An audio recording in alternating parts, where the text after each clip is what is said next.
This is Chrissy Givens, aka Coach Chrissy, checking in on the Hilkiah Show. Stay tuned.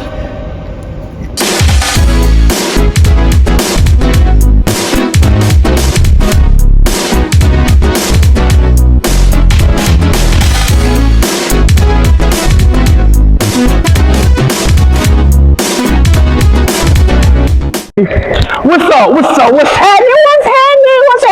Y'all, let me give y'all a short breakdown real quick. So, on the first segment, y'all, we thought, well, me personally, I thought that the audio was going. It wasn't, so we redoing the whole first segment. I'm sorry, but who cares? Y'all ain't the one getting interviewed. Care. Y'all not the one getting interviewed. I care. See, that's how my Facebook when I was doing that baseball, in my bell like this. I'm like, oh yeah, Coach, you good? Oh my God. So he is unprofessional. Everybody like authenticity. Now, I am the host for a reason, and the reason why I'm the host is because when I am in charge, everything goes perfectly correct. But when he's in charge, so look, welcome to the Hilkiah Show, where everyone deserves to be seen, loved, and heard. I am your host, Hilkiah. Y'all see how professional I can really get. Yeah, tell them stop playing me. Alongside me here is my co-host, my second man, my best man when I get married at my wedding. Host. Okay. My host, Kaiden. And Kaiden, I would like to talk to you about something that I was thinking about early. About how you're a manipulator and liar? Yes. Go watch the time. I was thinking about a woman's coach at that, by the name of Coach Roosley. In Palm Bluff, everybody knows her. To the point where we even had crushes on her. I love me some Coach Roosley, and she was like, yay, towel. I was like, oh my God. Just your type. Yeah, just my type. But to move past that, it's gonna always be deeper with me when it comes to women, especially black women. I grew up with a single mother. 8 kids, 4 boys and 4 girls. What about you? Did you grow up with a single mother? Yeah. Yes, you grew up with a single mother. And my thing is, go tell my whole life story. I might as well, huh? Might as well. So, on 2004, on November 20. I'm sorry. You didn't even know my birthday. Go ahead, come on. I'm not telling you a life story. Anywho, my thing is, you don't know it. He doesn't know it. I don't know it. He proclaims to be my friend, but he knows nothing about me. What's my favorite color? Black. I don't have a favorite color. Sorry.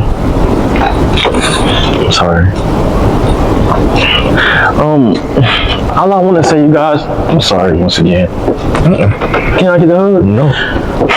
I'm sorry. I love black women. Black women is my everything. And with this guest that we're having, she is the very first black woman to come on. Come watch it talk. Y'all, this person that I have, she's great. She's phenomenal. She's a star. And even she'll give you a bucket. Stop playing with it. And she'll look on you and she, But she is a phenomenal. I'm finna bring her out. Let's go. Come on, let's do it. Come here, Miss Givens. Can I get a big hug? I want to get the hug first. No, I'm a hugger. I was gonna say no. It ain't fair. Yeah, I get the best hug. How you take her from me? It ain't fair. As y'all can tell, Kaiden is gone, and I hate that because usually can't do it without him, man. But I guess I'll do it without him this time. Yeah. Hold on. Okay, you can. Which one, tell? Hold on. Okay. He cannot do it without me. No one can do it without me because I'm the smartest. Okay. The most capable. Okay. And the most handsome person ever. Tell him. Yeah. And he needs me. Say you need me. I need you. You told me to say it, bro. Well, y'all, let's get into this interview with this beautiful queen, Chrissy Givens, ladies and gentlemen. So, Miss Chrissy, as you can tell, we already talked about everything. We talked about everything. We did. Now we gotta run it back. I'm sorry. So, as people don't know, you are very big on family. From 3 sisters, 1 brother. With you being the what? Second? The middle child. So how was it being the middle child in the family? Especially coming up with a father that was just so aggression like, hey you go get 20 layups in on that left side right now. How was that? Well, if you ask them, they're gonna say I'm the meanest. For real? Yeah, I was bigger than everybody. Like I'm tall. Yeah. You know, in my family. And I had an older sister who was tall like me, but she was so skinny. And they would say I was the meanest because like, what you gonna do? Like, you wanna wrestle? I'm gonna win. You know. My little ones were shorter. So yeah, I'm the mean one out of the bunch. I can say that coming from a big family myself, my mama had 8 kids. 8 kids, 4 boys and 4 girls. You know, it was competition in that house. And then I started to get older and people started to tell me that I was mean too. And you know what it is? We just passionate about what we do. You see what I'm saying? Come on now, we already killed with you. Kaiden couldn't do that. Kaiden couldn't do that. It's I get deep in some sort of talk like, I'm a guy, I want to know your every life movie story and stuff. What? My thing is knowing that you love basketball, but also knowing that you love ballerina as well. Y'all should know she's I wanted to be. But tell them about the time that you had actually got the opportunity to do so. That was amazing. So, I'm in Romania, and we had a dance team at one of the teams. That's overseas? Yeah, overseas in Romania. in Europe. Yeah, so we had a dance team, and I would always see them. And I was like, man, I wonder if I could dance with them one time, you know? And they let me. So my sister choreographed a dance. I learned the dance. I came, taught to the girls, and I danced it. Man, so like once you finally got the opportunity to dance, was this like a checklist thing? It was like a lifelong dream. So did you think about in that moment, you know what, it's not bad to go back to ballerina? Oh no. So not basketball, you was too deep into it. Basketball and tore my body up. For real? You ever dealt with injuries and stuff like Yes. that? What was the worst injury that you had to experience with? I don't know. They come, they go, and I can't say worse because I keep playing, you know. I just deal with them after and have to do pain management, but I mean, they hurt and you keep going. At this point. So with you making the transition to being the head coach of the Lady Lions here at Ouachita, you made the decision July 7th, 2020 on a Thursday. You told me that you was coming from overseas from Europe.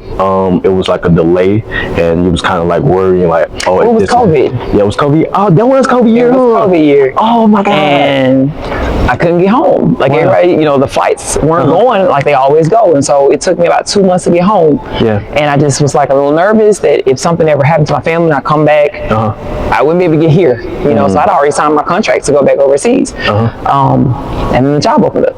Yeah. And I took it. So with the ladies that you was coming here to coach, what was the mentality that you was walking into? Like when you saw those players for the 2020 squad, did you have a mindset of like, oh man, or come on y'all, let's do it? Like what was that? Because I heard that you had there was a power team you had 2020. It was like I was just excited, you know, like I was fresh in the game, like I'm fresh off the court, fresh in the coaching game, and I was just excited. Like I'm like, come on, this is my shot, this is my school. Like when I was here, we were killing it, so we got to get it. So I was just excited. Do you feel like your 2019, 2020 team could have beat the 2021 basketball? I mean, okay, the 2020 class, do you feel like that team could have beat the boys basketball team, the 2020 boys basketball team? Because I heard that they had players like Jamal Davis, Quiz. We would play. We wouldn't win, but we would play. But they were tough as nails. Man, that 2020 team was tough. There was some big men. They were tough. Man, you hear about the other the guy, I know this off topic, but Matt Hammond, the greatness that he's been doing at the school that he had. Man, absolutely. That's amazing. So with that being said, you've been the head coach. You having all these players that you mentoring and all those great things like that. Give me your Mount Rushmore players that you know, your top 5, like, yeah, I'm gonna forever remember them.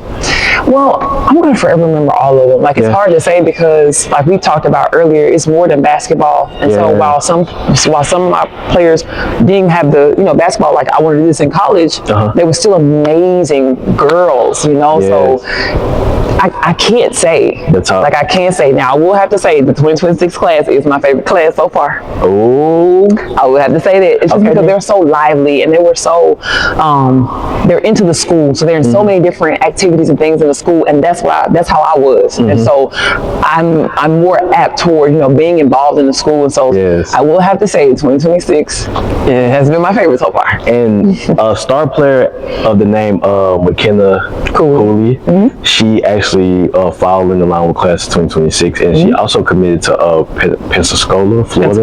Yeah. How did you feel about that? Were you with her through that whole journey? How was it? We just had her signing last week. And like I said there, we started in 8th grade. She walked in here, wanted to start training with me. I said, okay, cool. Wow. She looked up and she was like, I want my jersey hang there one day. I said, really? Oh, that turned you on. She said, yeah, I want that. I want to be up there. I said, okay.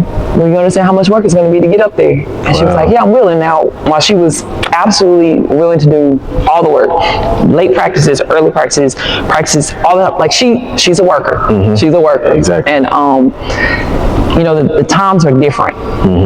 To me, when that COVID hit and it warped and those kids got to have another year and now the portal and now all this transfer stuff, it has changed the game tremendously. And it's crazy that you mentioned that, because how do you feel about the NIL, name, image, likeness? Do you feel like high school players should be getting paid right now? I feel like they owe me some back pay.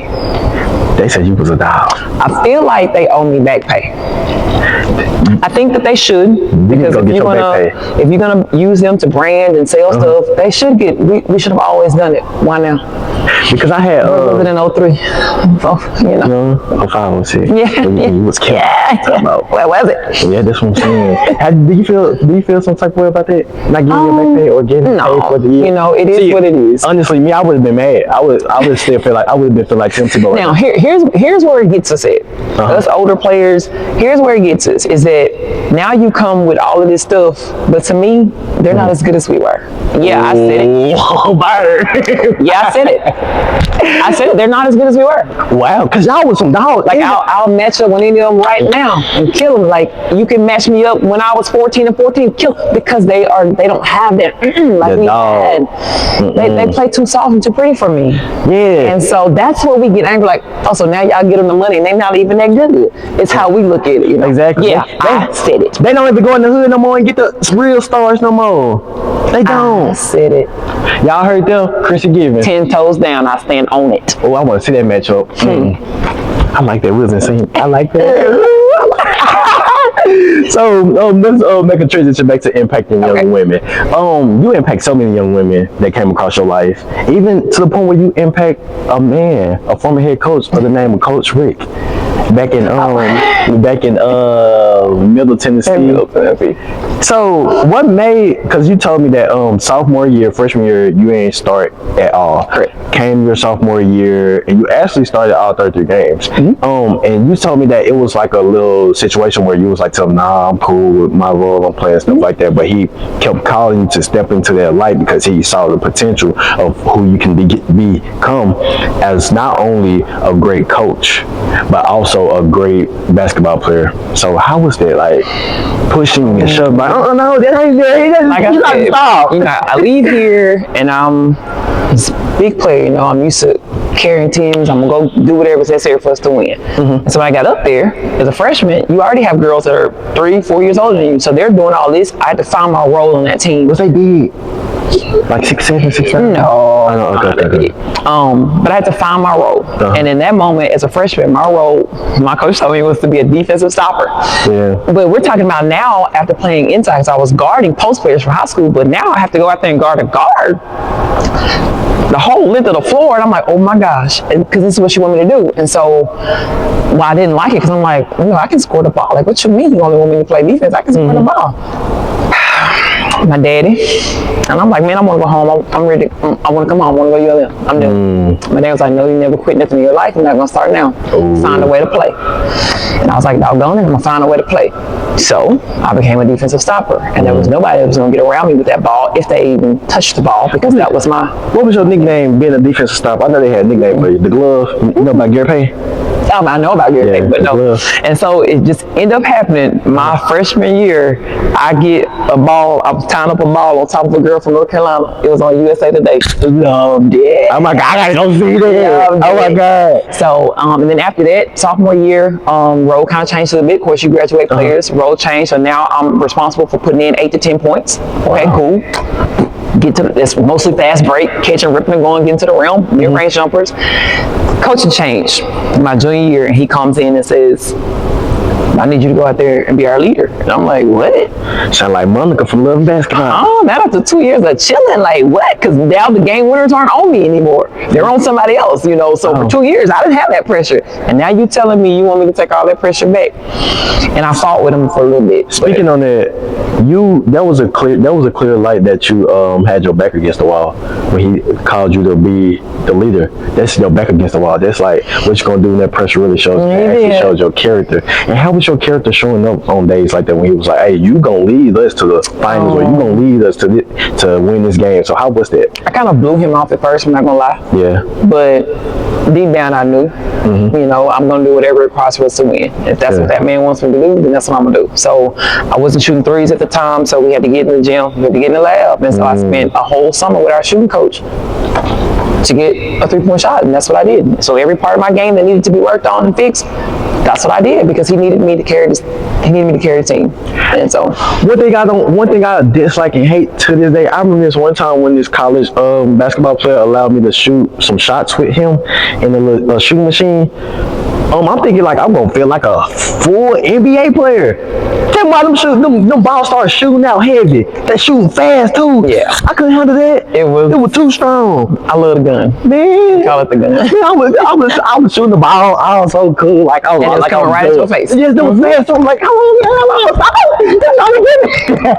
and it was just doing me all types of crazy. And my thing is, how many shots you ever took? Like what was that goal that you was putting like 5,000 shots a day? My head coach had a goal that we had to make 30,000 threes over the summer. 30,000 threes, please, coach. That would be me. Yeah, it had to be us. For real? Yes. And so that was our goal but you have to understand, so like if you know anything about Middle Tennessee, you come to understand that every girl on that team is gonna be able to shoot threes and be able to knock them down. That was his style of basketball. His style of basketball was to be able to shoot.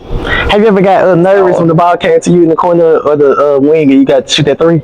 See, me, I would have trembling, because if I would have missed, I probably would have turned around to the now, prior I would have, but like after going through all of that he put me through, I'm gonna shoot this fine. What's the deepest three you ever shot? Did you shoot it from right there? From this half the college line is a little bit further, so it's about where that green line is. Oh, it is? So probably like where the last tripod is. Oh, wow. So you were shooting threes that deep? By the time I finished with him, yes. Oh my God. I don't think y'all can mess with Coach Givens in no 3-point. I feel like I can beat you in a 3-point shootout. You can try. I can try. I feel like I'll win though. I always give everybody the opportunity to lose. Oh my God, Kaiden, you heard that? We know Kaiden ain't shoot. When he shot the ball, I remember one time when he shot the ball, Miss Givens, he had shot the ball so high it hit the top of the goal and it got stuck. I was like, ain't nobody that you should know about. You can't do that because you on the side now. So Miss Givens, this is my thing, right? After you had your experience with Middle Tennessee State University, it was time for you to make an adjustment and also another transition to the bigger league, and which happens to be the WNBA. You was the 31st pick in the 2007 WNBA draft, and you got picked up by Phoenix. And like you said, transfer or trade to Detroit. So what made you want to commit to the WNBA? What made you say, you know what, it's time to go and get it now? Well, it didn't happen until like the junior year. So I just planned on going, getting my education, and then going to law school. That was the plan. And them numbers started looking real nice coming my junior year, and then my senior year, and then that became an opportunity for me. And so it was just surreal for me to have this opportunity. Like I could think back to Daddy making me go out there with a hand behind my back, going up and down the driveway, to now being able to have a chance, to be drafted. It was surreal. Wow. So you got paid big bucks. They didn't pay in the WNBA at the time, like for real.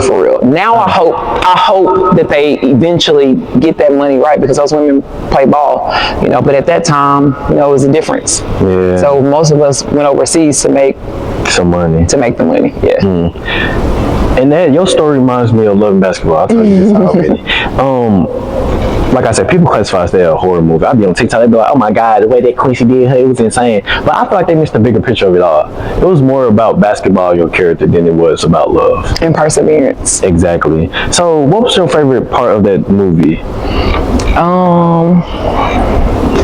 I don't know. I think my favorite part her leaving her hand up like this. And Coach put on the sideline. Oh my God. I felt cringe. I got secondhand embarrassment. Oh my God. I think that was my favorite part, because like, what you doing? Oh me. Oh God. Like, she really got the steal. She couldn't really go lay it up, but she gonna have the audacity to shoot it. Like, she was like this. Because what you doing? Oh me, and then the girl threw the ball. The other girl laid it up, and she said, Monica, to the side, Monica. And she was like this. I got secondhand embarrassment. Oh my God. And when she got caught in the locker room, I got secondhand embarrassment. So my thing is, you and also my business partner Kaiden over there, co-host. my bad. Y'all have this love and this unwavering love about Ouachita. What's the best moments that you ever had being at Ouachita? I know it's an everyday thing you have, but what was that moment that's gonna solidify the love that you have for Ouachita? Ooh, it's so many, huh? I'm gonna tell you actually. Okay. So I remember being in elementary, and my brother is 10 years older than me.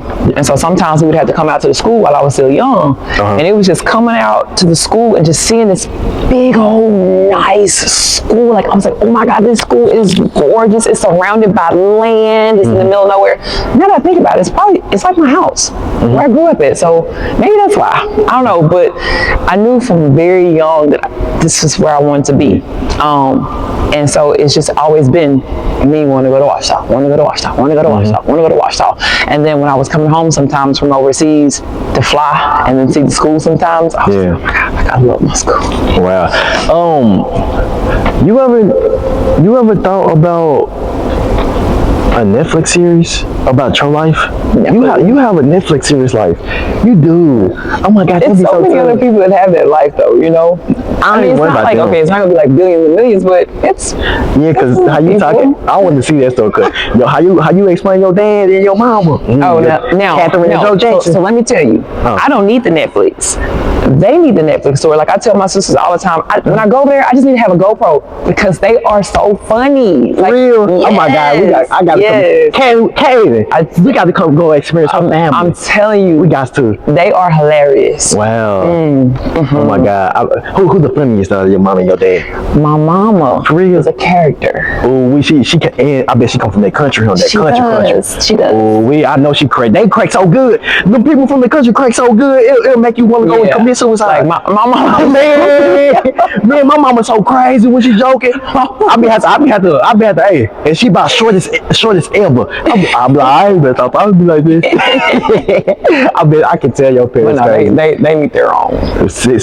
Oh my God. So what's one thing that you adore about your upbringing? Let me say this again because I don't know if it was on there. They're the best thing that could ever happen to me. My biggest blessing was those two. And it was just their love put into action. So from the way that they treated us and always took care of us to the way that they take care of everybody in their circles, outside their circles, their church families, like it's them always putting love in action. And it's hard to be any other way when that's all that you see is them going up and beyond for anybody and everybody. Who do you feel like a one-on-one basketball game now, your mom and your dad? Ooh. So you say your mom was a dog. You say your mama shot that ball like Curry. Ooh. Your Curry. See, my mama's real feisty. She talk noise, huh? And she real feisty, and she ain't gonna mind cracking noses, and she's real feisty. Oh my God. And my daddy, from the stories that his friends would tell, he's mean too. He's more of a silent type mean now, but they say he wasn't always like that. So like we got the calmer version Tillman Givens, and his nickname is Mad Dog. So clearly, at some point, he was a little bit cuckoo because that was his nickname. I really don't know, honestly. Wow. Did they have a little basketball story? And I would. No. More like on the dance floor story. Oh, dance floor. Who can outdance each other. They're competitive, crazy competitive. So on the dance floor type stuff. So that's where you get the dancing from? No, I don't dance. Like I realize that I'm not really good. Not really good dancer, but I try in my own little. You be doing TikTok dances with your students in the locker room? I know they be trying to get you to do them TikTok dances. I try. What was the one that was like, What's the one that you was like, nah, I can't do it? It was the music is and it was someone this. And I said, oh no, yeah. Man, I'll be up there, Timberwolves at Sound Club. I'll be up there with them kids. I say 6, 7 have the family going crazy, but I see them other ones, and I'm already knowing. If I say 6, 7 of them, they gonna look at me like I'm just corny. I say, okay, I'm gonna go home tonight, and I'm gonna figure out what the little TikTok things they be doing. So, tell me why I was laid up in the bed. I was just laughing because I just saw TikTok before, and I striked up. It was a girl. She was going crazy. She was like, I was like, I thought my was going crazy. I don't know what it is. The music goes. And that was moving fast too. I'm like, how much? But y'all can't go out there and play defense and throw the ball or pick and roll and dish the ball. But you can't remember the game plan. But you can do all that crazy stuff. Oh, okay. You see what I'm saying? I don't understand these kids. They going up too fast. Oh, okay. And I feel like social media need to go down for like 500 years so they can know who they are again. Thank you. But no, please, no, not yet. Not yet. Let me at least drop me Chrissy Givens interview first, and then that's when y'all think about it. And let's sit for like 3 to 2 million years, and then y'all go down the break. Thank you, Ms. Givens. You have this, like I said, this love for Ouachita. Have you ever had days where coaches, where you wanted to have this feud with coaches about, man, I want to transfer? Have you ever had them talks with your teammate? I'm probably finna go to Kira. I'm probably finna go to Alexandria. You never had them little type of talks about No. Also, watch it. I said, and you see other programs, you're like, oh my God, you see other, you're like, oh my God, I wonder what it's like over there. But at the same time, like I bleed Ouachita. Like I really, now God could have a totally different plan for me. I don't know. But Chrissy is like, oh, I'm a Ouachita kid. I'm a Ouachita girl. Nobody never named, what's your nickname? CG? My mama calls me her chocolate star. You is chocolate. Y'all calls me her chocolate. This is my first ever black woman to interview. She a chocolate star. So we all love music, right? I said music. I need to learn how to say music like the rest of y'all. Your articulation coach is over there. Yeah, that's why I said help me say music. Can you help me say music? Music. Oh, music. You know it. What is that go-to song or them go-to artists that you have before you prep up for the game? Because honestly, me, I listen to Anita Baker, Whitney Houston. I listen to like Marvin Gaye and all them to kind of like help when I was playing. Yeah. Nothing can stop me. I'm all the way up. I can put my phone on just like shuffle. Man, I listen to so many different things depending on the type of mood that I want to be in when I play. So like if it's a team, let's say for instance some teams and some girls I don't like, then the music gonna have me getting real evil in my head, so it's gonna range. If it's a team that I know we're gonna blow about 30, girls are gonna be cool, it's gonna be a little bit lighter, just something to get my, because I like to dance, like, hey, y'all, I'm a dance. Then when it's time to like, on that other stuff, like it could go a lot of places. Wow. Like my music is all over the place. So we go Eminem, 50 Cent, we can hop over to Marilyn Manson and Creed. Like it could go all over the place depending on what mindset I'm trying to have for the game. We're diving deep here on the Hilkiah Show, but don't move. We'll be back in a moment.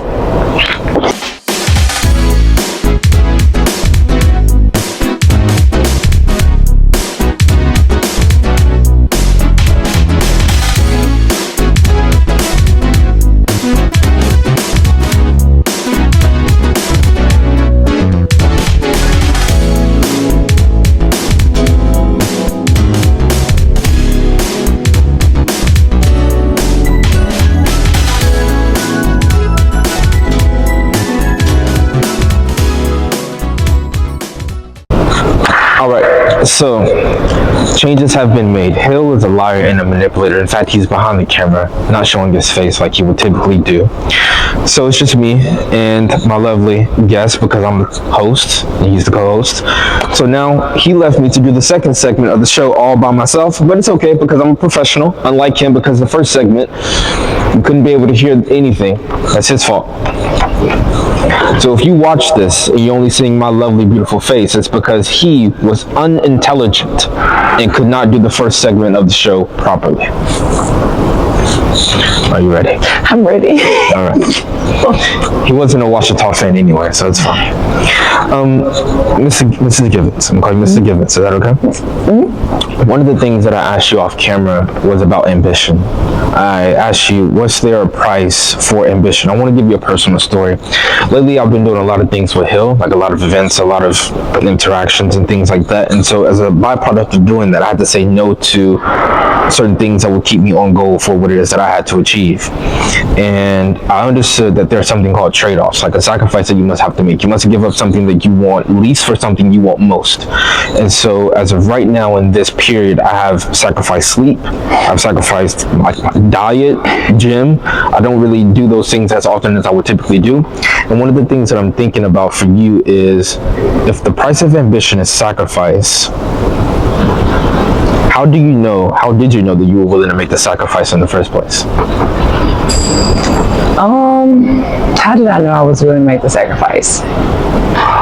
I think growing up, we were always pushed to be our best in everything. Mm-hmm. And so that means that you're going to do whatever it takes to be the best that you can possibly be, whether it be schoolwork, t-ball, softball, track. It didn't matter what it was, mm-hmm. playing the piano, because my sister plays piano, no matter what it was, mm-hmm. you were going to be your best at it. Mm-hmm. And so we learn young that requires practice. Mm-hmm. And in order to practice, mm-hmm. requires time. Mm-hmm. To get that time, mm-hmm. you have to order and structure your days. Mm-hmm. And so you learn that those things that need to be done go at the top of that list mm-hmm. of things to do. Mm-hmm. And so if I can get through them and I can go hang out, cool. But if not, it's a no for the hangout. Mm-hmm. And that was, I don't know, I say it's always been easy for me because I knew what I wanted to do. Mm-hmm. I made a mistake. One of the things that I love to do in the very beginning is tell people why I'm in the interview process, mm-hmm. like with Hill. It's because whenever I go on social media, I have this bad habit of looking at this person. When I scroll, I see this person is in a Lamborghini, or when I scroll, I see this person has $100,000 in their bank account and is flexing, going to parties and doing all these things. And once I look at my life, a reflection of my life, and I look around, I see, well, I have none of those things. I have none of those things that I see on social media. I don't have the car, I don't have the woman, I don't have the luxurious watch or the jewelry, or I don't have any of those things that is portrayed on social media. Nowadays, many people want those things, and when I look around in my life, I see that I have none of those things, and that makes me feel unworthy, that makes me feel lonely, but that also makes me feel as if I'm not good enough as a person. And so one of the things that I tend to do or think about is how many people are feeling that way too. Like, how many other people are feeling unworthy, how many other people are feeling like they are not where or who they need to be in this lifetime. So that's why I like to bring out the person, the human behind all the accolades, mm-hmm. behind all the achievements. So for you, if you had to describe yourself, which you didn't do a good job at that in the beginning. You said, hey, I'm Mrs. Chrissy, I'm a basketball coach. Luckily, y'all didn't hear that. Ooh, thanks to Hill. Ooh, I'm shame on you. So one of the things that I'll try my very best to do is describe who you are, but without the labels. Without the labels. And I'll go first. One of the things that I think I am most importantly is just a lost boy trying to become a man in this difficult, confusing, difficult world to where you have to navigate so many different things. And I don't know about life. I don't know about life experiences. Therefore, I have to fail. I have to make mistakes. I have to make mishaps and missteps all along the way, and shortcomings along the way of just trying to become a better version of me. And that's hard. So that's who I am without the labels. But who are you without the labels? Who am I without the labels? I'm a hard worker. Mm-hmm. Like, I'm a hard worker, and I believe I'm a light. Mm-hmm. You know, like, mm-hmm. I just feel like so many people are exactly like you said, so concerned about the world and what they don't have have, and life is so simple, and there's so many beautiful things that don't require money. And I want to help people enjoy life, you know, like we're here only but a brief moment and then we're gone. And so I just try to make a point to be that for somebody. So if you need a smile, or if you need some encouragement, or some help finding this, or some help with that, like, and I'm gonna work, you know, so I don't mind. Where does that come from? I told you off camera, and I told you that even right now you have a beautiful spirit, you have a beautiful soul about you, to where you are a very light-giving person. When I'm around you, I have the feeling, I get the sense that I'm okay, I'm safe, I'm protected, I'm okay whenever she's with me, because she has things handled. Where did you get that from? Was it your mom? Was it your dad? I think it's both. Like I said, there's my biggest blessing. Like, if I didn't get anything else in this world, he gave me everything I needed to know through people. And my dad is a protector, and he took care of everything. Like, I could come home and we'd be in the kitchen or whatever. He'd come home from one job and he'd it back out to another. I would never have a needle on for anything, because he would work his butt off to make sure we did. Would you ever regret missing out on some of those moments? I remember you said you was in European basketball and you took 2 months away from your family, from your nieces, from your nephews. Oh, it was 8 months. 8 months? I was going 8 months at a time. And my question to you is, at the end of it all, would you ever regret not having some more of those memories? Or was that, once again, back to the trade-off, the sacrifice? No, because, again, they're such wonderful people. So Dad was taking care of everything, while my mom showered us with love and was playing with us all the time. And so I got that growing up. And so I knew whenever I left there, I was going to be okay. You know, I had 2 people in the world that loved me no matter what, you know, and they didn't have to tell me, they showed us. And that's all my siblings. So we have made so many memories, like all the traveling for basketball games, softball games, everything. We made so many memories that I had enough, you know, to carry me on. And so, like, when I am sad, I go back to my phone, I look at the videos and the pictures and stuff, but we've made. Do you think some of your players are missing that love, that nurturing, that care that your mom has given you from your birth? Do you think some of the coaches are missing that, and perhaps they look for some of that inside of you? Absolutely. And we're talking outside of just players. I think this generation as a whole, they're missing that time that parents used to spend with their children growing up. They didn't miss certain things, you know, and now with technology, it's great, but we got to stop letting it raise our kids, you know. So, like, instead of me playing with you, I'm just giving you iPads so you don't get on my nerves type thing. So when they do come and they see these adults that's willing, they will, because they need it. I mean, don't we all need some love and some care and a hug every now and then? I had to become a hugger when I got here too. You know, it was new for me. I was like, they hug? You know? I'm such a hugger. What is this? But now, like, I'll have girls that they're going to graduate this year that I don't know how I'm going to be. Like, they hug me every day they walk past, and I don't know what that's going to be like for me next year without my hugs. So, one of the things you said was absolutely beautiful, which is the parents are no longer raising the kids. The technology is to give them the iPad and they'll stop whining and complaining. What do you think, or how do you think that shows up inside of the kids that you coach? The probably neglect, or not the neglect, but being raised on technology, being raised on the social media algorithm, and being trained to think or to do a certain thing that the population is doing, whether that the most trending person is doing. What do you think that reflects inside of the kids that you coach? I think it shows up in the way they have conversations. So how I'm looking at you and I'm talking to you, it's going to be this, and they're looking off and fidgeting because they've been doing this the whole time. So not real, you know, communications with people. It shows up with the ability to take directions. So it wasn't going to be many times when my mama told me how to do something, that if it wasn't done, you know. So just like you said, the thinking. That's also another thing with coaching, which is if you are a coach and you are coaching your students, your players, they have to be able to take constructive criticism at times. And so to their degree of taking constructive criticism depends on how good they'll play on the court. But if they don't take good constructive criticism, then they will never be able to do the things or to play in the way that they're supposed to. So how do you handle players that perhaps do not handle the criticism well, if any? It's like we talked about off camera. Then you have to go You have to go research and find it. And like I said, I told you, I don't mind research. I don't mind finding, because I try to reach everybody. So you have to go and find what way that you can get it into their heads without them feeling like you're attacking them, that you're actually trying to help them. And so it's just a lot of trial and error.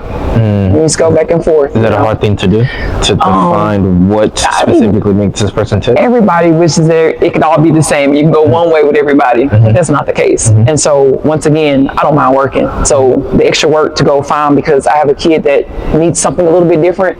Why don't you mind working? It may sound like a silly, stupid question. It does. But now in this generation, we have people who do not want to work.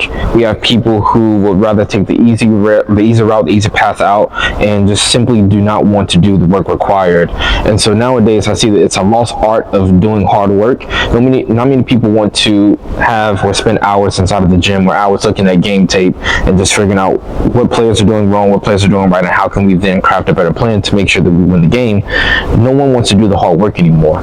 So where did you get your hard work ethic from, in the sense that I'm going to work hard, I'm going to work aggressively hard, I'm going to be ambitious, I'm going to do what's required and what's necessary in order for me to win? It's going to come back to those two people that raised me, my mom and my daddy. Tilly and Maddie Givens. What's up? And they were a prime example of who it is that you needed to embody. Absolutely. Absolutely. Like, I grew up watching that. And so to me, there was no other way to be. And so when you see this, and then the thing is, you start to see the fruits of your labor. So if I see the fruits of my labor, why would I want to be any other way? When I know that when I work hard, I'm reaching, I'm accomplishing goals, and I'm moving, why would I want to be any other way?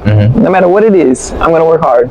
Were there any battles that no one saw that you had to face in the pursuit of chasing your goals, chasing your dreams, and becoming the basketball player, and becoming all of these things? Were there any sacrifices, not sacrifices, but any moments, hard moments, that people did not live to see with you, that maybe you wish you would have had someone with you to hold you, or to help you, or to help you navigate through a difficult or hard situation?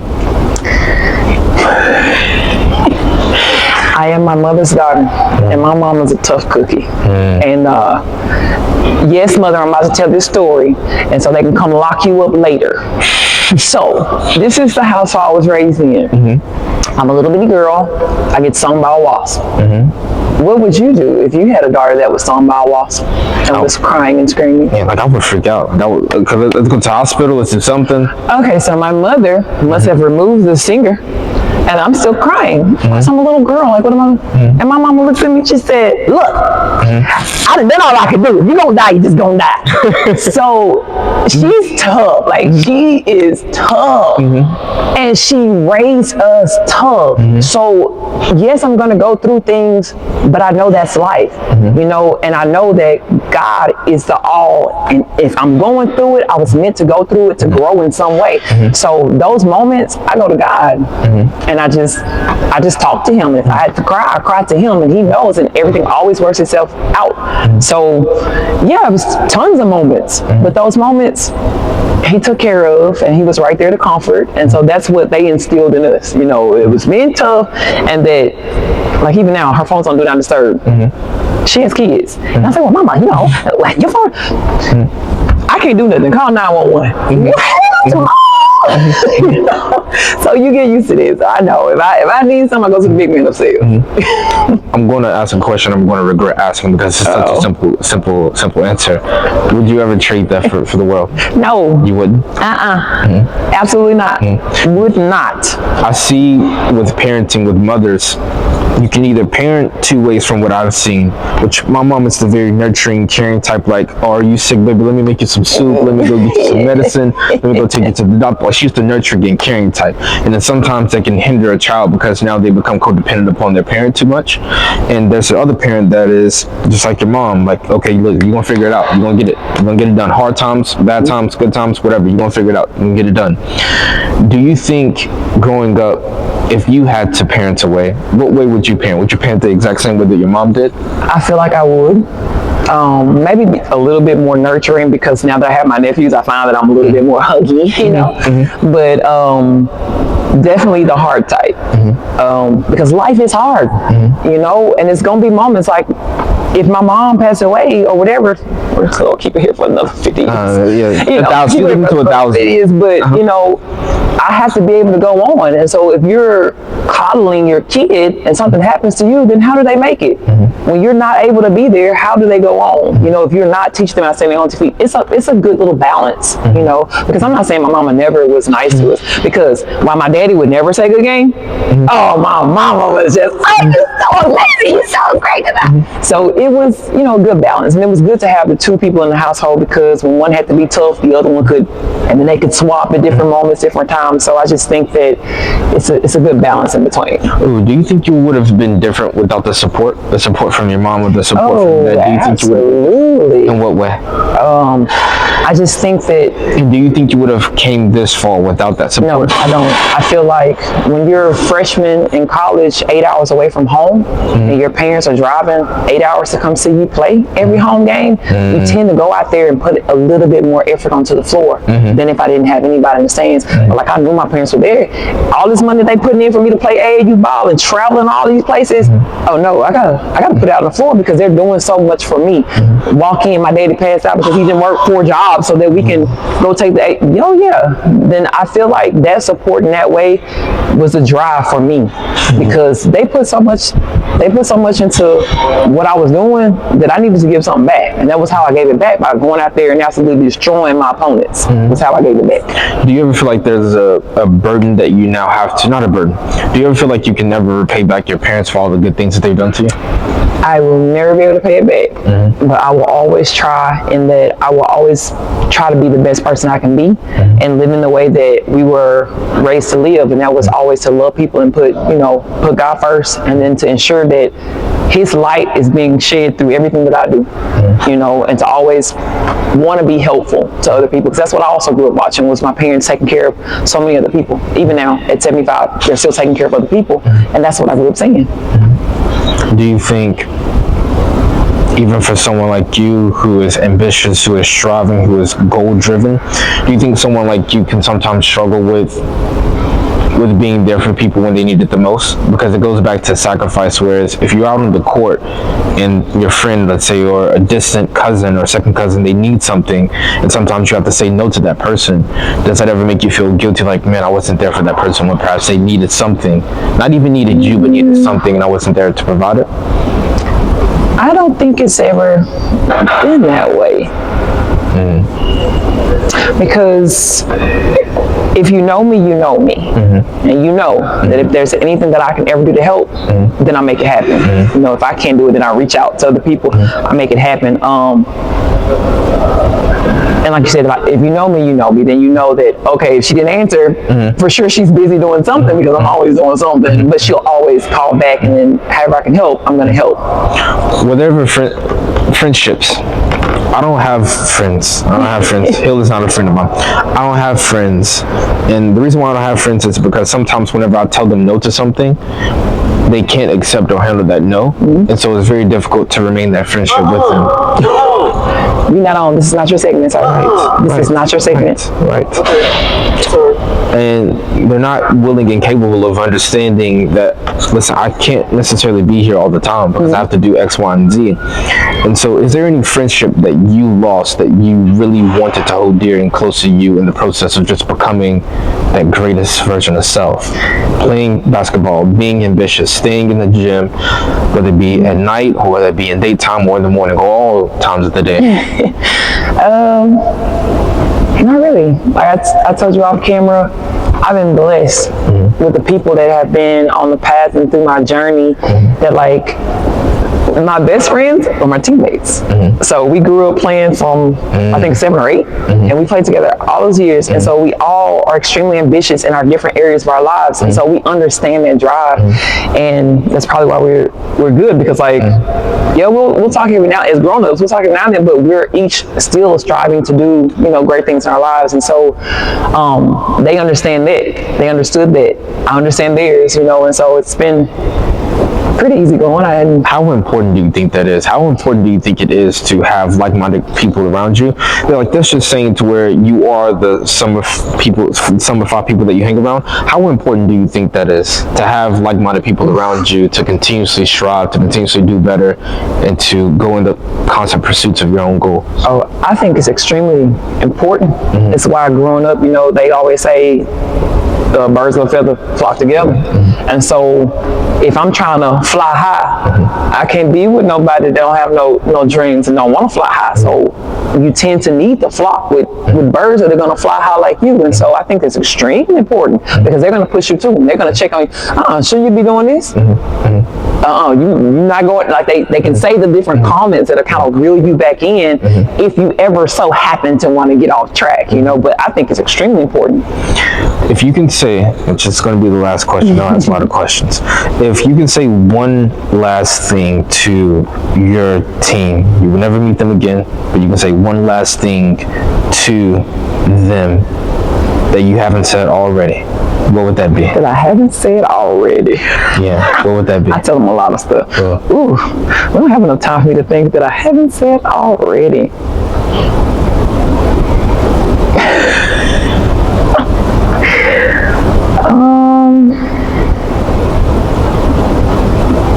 I don't know. Because I tell them so much that I would always want them to remember, like, whatever you do, you go ham, because you're doing it for the man upstairs in reality.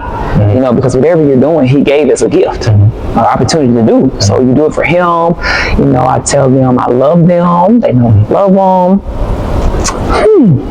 What would I tell them that I hadn't said already? The reason why I asked is because I was talking to one coach the other day, and I told him that one of the things that I love about him is that it's not even about the sport itself, it's about the kids. Like, it's beyond just a sport. It's about the kids, about how you develop a relationship with them, how you're inside of their lives, especially when certain students don't have that at home. So it's about being inside of their lives, being there as a true coach, but also as a friend, also as an advisor, also as someone who just hears them out. And it's beyond the sport. And I see that exact same passion that coach has in you, that it's just beyond the game. It is, very much so. Very much so. Hill, or Kaiden, since this is the Kaiden Show, has the tradition at the end of the show to where you have to finish the sentence. Are you ready? Okay, as a black woman, especially as a head coach, the biggest thing I carry with me every day is to be my absolute best in everything that I do. Why? Because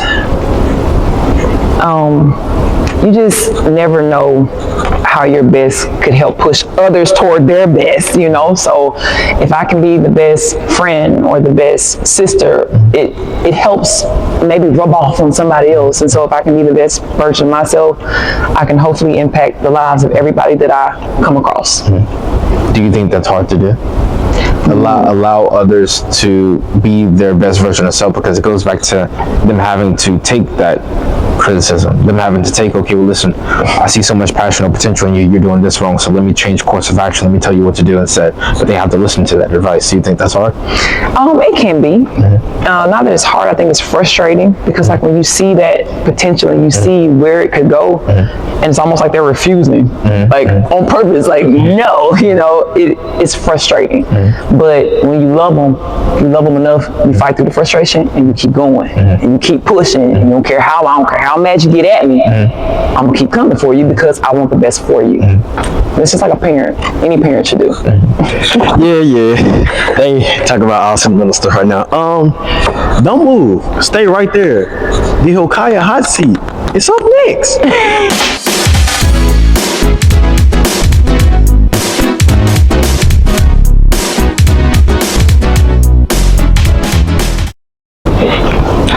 All right, it's time for the Hilkiah hot seat. This is where our guest, Miss Chrissy Givens, keeps it real, raw, and unfiltered. I'm about to hit her with 10 true or false statements, but the catch is, Miss Coach Givens, you have to keep it honest. Okay. And before we do it, bro, Kaiden sitting here, he ain't even coming back, and it's okay. It's cool. It's cool. He wanted to say all this seductive stuff and then leave.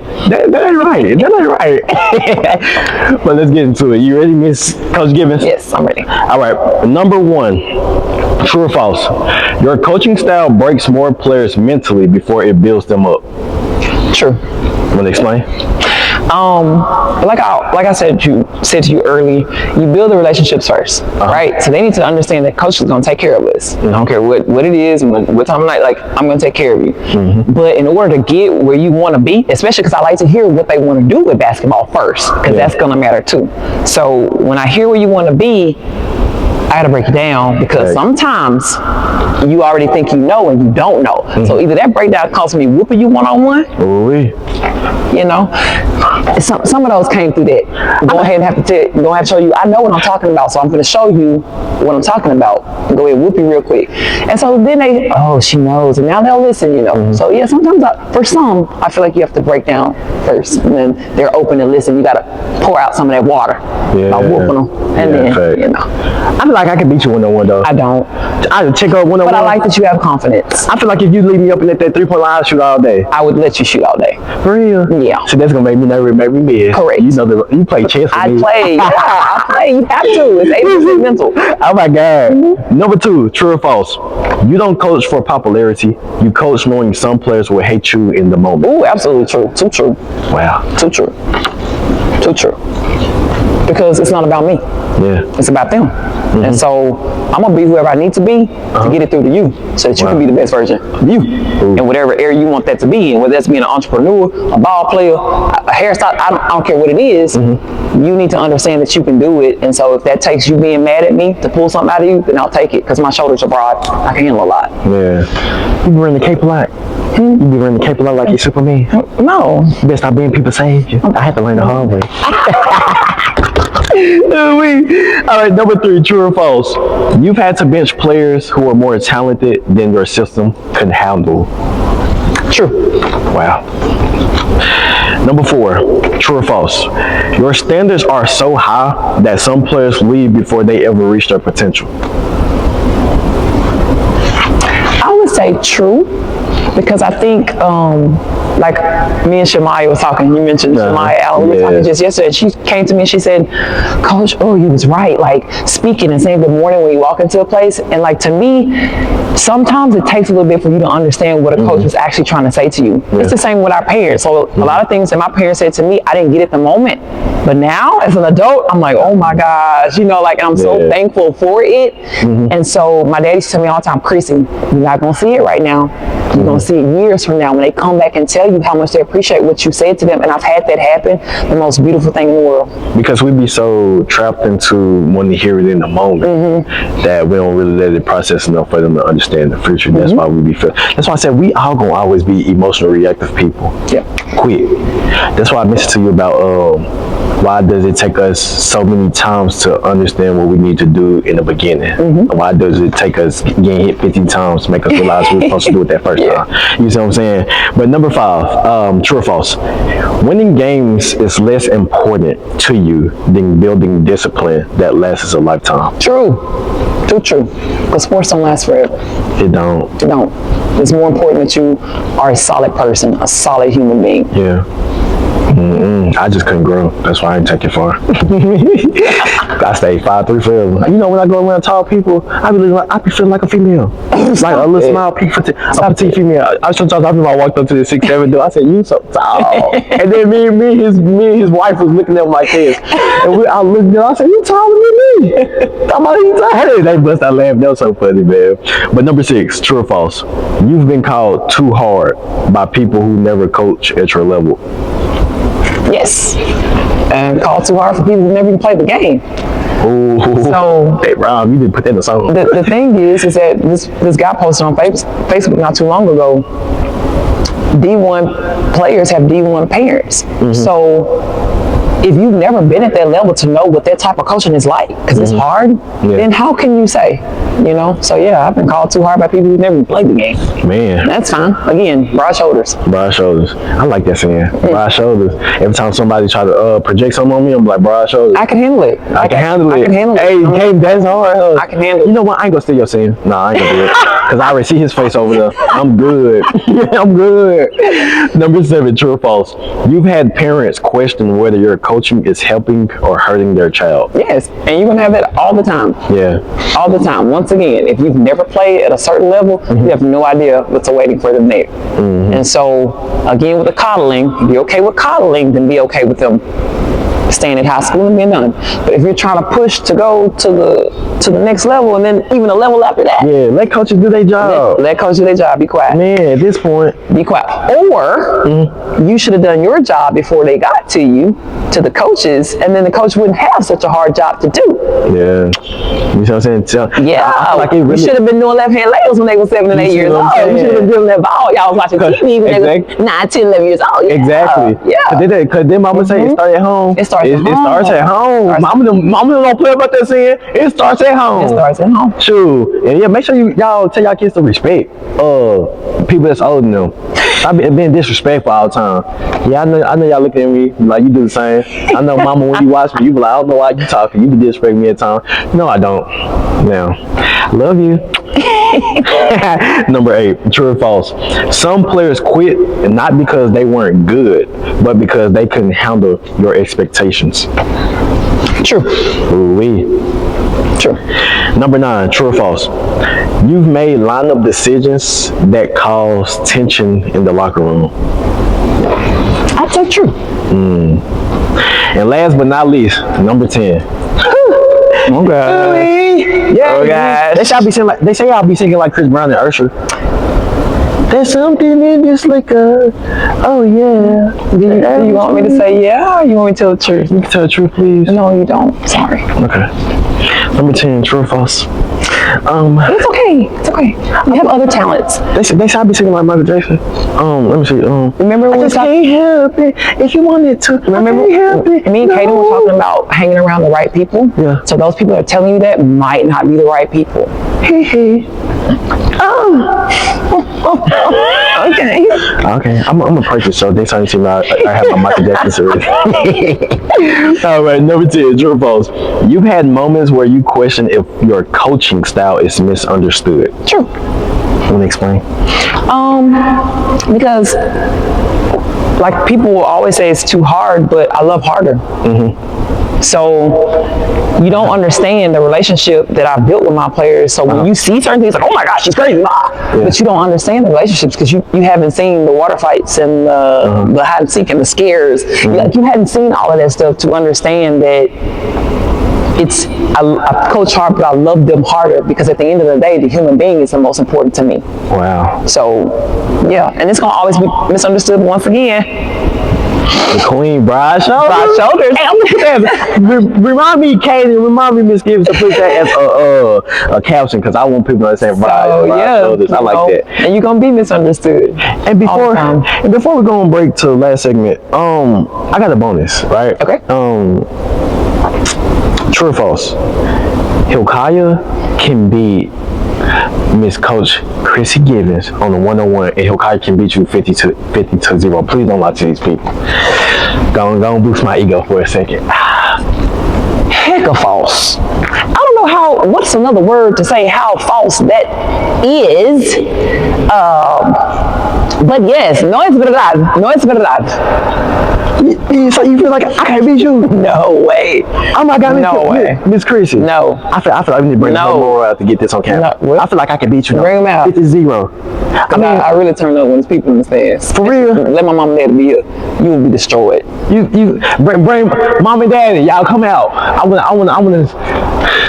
You know what? I don't want no cameras. I just want no phones. You know how I used to be only stand-up films only, no cameras or none of that. Yeah, don't bring no phones. We just something to talk about. Yeah, when Coach Givens had crossed him up and dunked the ball, that was like y'all lying. What was the video at? They said we couldn't bring no phone. Yeah, because I would never be embarrassed like that. Miss Givens, I think we should lace up and play. I ain't playing a minute, but I can hit that level. They say I shoot. They say I remind myself of James Harden. Yeah. Once again, whoever these people are, they might not be the people I need to be around. Correct. I just need to stay around. Okay, now. Because he's going to tell you the truth. I believe he's going to tell you the truth. That's somebody to keep around. So you think I can be Miss Givens in the 101? You don't think so? You feel like I can be her 101? Absolutely not.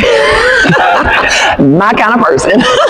And that's a wrap on the Hilkiah Hot Seat. Big shout out to Coach Givens for keeping it honest and bringing the energy.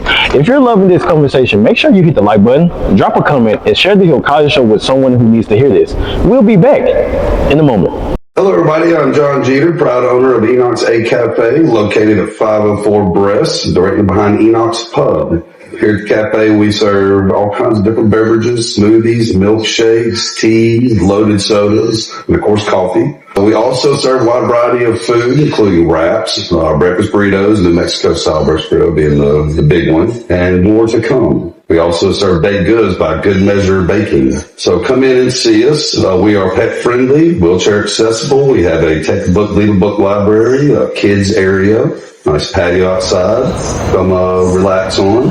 Enoch's is also open Monday through Saturday, 7 a.m. to 8 p.m. Make sure you come see us, drive through, or come inside. We'll take care of you. Hey, you guys, I enjoy Miss Givens so much. I don't even want this to end because she's such a vibe. Like when you, I start to understand what Kaiden say now when he say, don't go on script, because script just throw you off. Mm-hmm. It takes away the purest form of who you supposed to be when doing things like this. But I hate for this to end. I do. But listen, as we come to a close, I'll leave you with one final question. If you can describe this world in just one word, what would it be? Hilkiah can beat your best mom. I knew it. I know. Yes. No. One word I would describe the world is opportunity. Mm-hmm. There's plenty of it. I think we are over 1 billion people in the world. Mm-hmm. We all have different talents, different skill sets, and the world is just such a great place of opportunity, because no matter what it is that you do or you like, there's a place for it. Yeah. And if there's not a place for it, you make a place for it. Ooh. And so in this world, you have the ability to do that. So wow. I would say opportunity. So it's crazy that you say opportunity, because another basketball player that I interviewed, he also said opportunity. Yeah. Yes. You know, he played for Washington. Christian Lewis, he played your little. No, he was a good player. I watched the games. Yeah, this you saw him? Yeah. He was a dog. But thank you so much for sharing your story and joining us today. I just don't want this to end. I feel like we need to set that basketball game up. You know what? Maybe not one-on-one, because you say your body be hurting a lot, and I don't want to hit you with a one-on-one. First of all, I never said that. You did say your body be hurting? I said it's not good enough to be no ballerina. I'm not flexible enough to be a ballerina. But I never said my body hurt, because no sir. No sir. No sir. I remember you saying, because my body be the left right side. My body no. Okay. No, it won't be me that's gonna be hurting. I assure you, I'm every bit of my mother. So if and you right there at them elbows, right there at your nose, yes sir, you're the right height to get your nose broke. Look, too bad. You can't do it, because guess what? I'm gonna be at your waist. No, you right there. Oh, you trying to do that? No, bitch. Yeah. But if you're listening and watching, thanks for tuning in. Remember, no matter who you are, where you are, or what you're going through, you deserve to be seen, loved, and heard. Until next time, this is Miss Coach Chris Givens. What you gonna call me? Miss Coach Chris. Look at them looking over there talking about some unorganized, unprofessional. I don't care. This is the real me. This is the real me. This is me. This is me. Take how I want to be now. Life can change. Change for me. I forgot that song. I feel like I said something on Michael Jackson, but this is the Hilkiah Show. Signing off. Miss Givens, you okay though? Ciao. Man.